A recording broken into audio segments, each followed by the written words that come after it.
BJP को 124, कांग्रेस 97 मैट्राइज के numbers के हिसाब से। Rahul ji, how do you feel sir? Rahul ji Ajay Alok दोनों सर। देखिए, मध्य प्रदेश के बारे में हम जानते हैं कि वहाँ पर पिछले कई चुनावों में दोनों पार्टियों के बीच में, कांग्रेस और बीजेपी में, जीत का अंतर बहुत कम रहा है और हमेशा कांटे की टक्कर रही है। पिछली बार भी आपको याद होगा कि लगभग 1% के आसपास वोटों का अंतर था और बीजेपी को ज़्यादा मिले थे, उसके बावजूद कांग्रेस की सीटें ज़्यादा थी। और प्रधानमंत्री का चेहरा तो तब भी था, प्रधानमंत्री ने तब भी अभियान किया था, ज़बरदस्त चुनाव सभाएं की थी। इन सभी तीनों राज्यों में जहां ये हो रहे हैं, तीनों जगह क्या हुआ था हम जानते हैं। तो प्रधानमंत्री तो हर चुनाव में अभियान करते ही हैं, चुनावी सभाएं करते हैं और उसका एक प्रभाव भी होता है। उस प्रभाव के बावजूद तीनों जगह पर कांग्रेस जीती थी, हमें इसको भूलना नहीं चाहिए।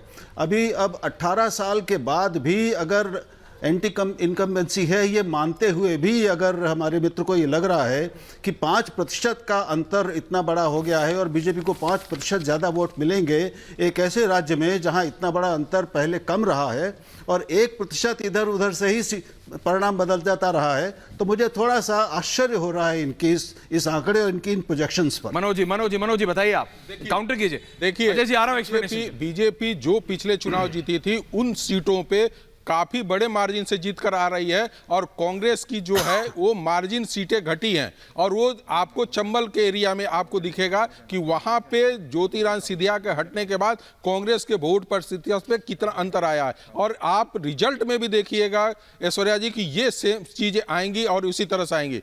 दूसरी बात, अभी जो लगातार जो दिग्विजय सिंह और कमलनाथ के अंदर जो विवाद आया है वो पब्लिक के बीच में आया है और लोगों को लगा है कि कहीं ना कहीं इनके क्लेश जो ईगो है हमें पार्टी को नुकसान पहुंचाएगा। जैसे अभी राहुल जी ने कहा कि प्रधानमंत्री जी के प्रयास का एक फल दिखता भी है, तो एक बात कांग्रेस में कमलनाथ के बाद किसके प्रयास से मध्य प्रदेश में चुनाव जीता जा सकता है यह भी बताया जाए। अकेला कमलनाथ का चेहरा इतना बड़ा चेहरा नहीं है। अब आप जाएंगे मुख्यमंत्री के पॉपुलैरिटी और लीडर्स के पॉपुलैरिटी पे तो आप देखेंगे कि शिवराज सिंह चौहान और कमलनाथ में बहुत बड़ा फर्क है। और ये क्या फर्क है जरा बताइए और फिर मैं जरा अजय आलोक जी के पास आ रहा हूं। अजय आलोक जी आ रहा हूं। जो फर्क आ रहा है उसमें करीब 17% दोनों के बीच में। 17% कौन ज्यादा है?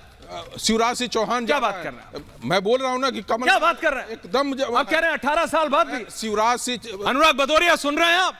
मैं कमल 18 साल बाद शिवराज सिंह चौहान कमलनाथ से अभी भी 17% ज्यादा पॉपुलर है। 17% ज्यादा है। नहीं आप में नहीं, आपका इसका बेस कितना है? कितने लोगों से आपने ये सवाल पूछा? ये देखिए बेस बताइए। देखिए, जो 32,000 लोगों का हमने इस पिछले 10 दिनों के अंदर हम लोग ने जो सर्वे लिया है। हाँ। अब बार बार ये प्रश्न आता है कि आपने कितने लोगों को पूछ कर ये किया है। मैं बता रहा हूं कि मैं यही नहीं करता हूं, मैं सोशल मीडिया असेसमेंट भी करता हूं जिसमें लाखों लोगों का अपना ओपिनियन। आप कह रहे हैं 17% ज्यादा है जी, और आप कह रहे हैं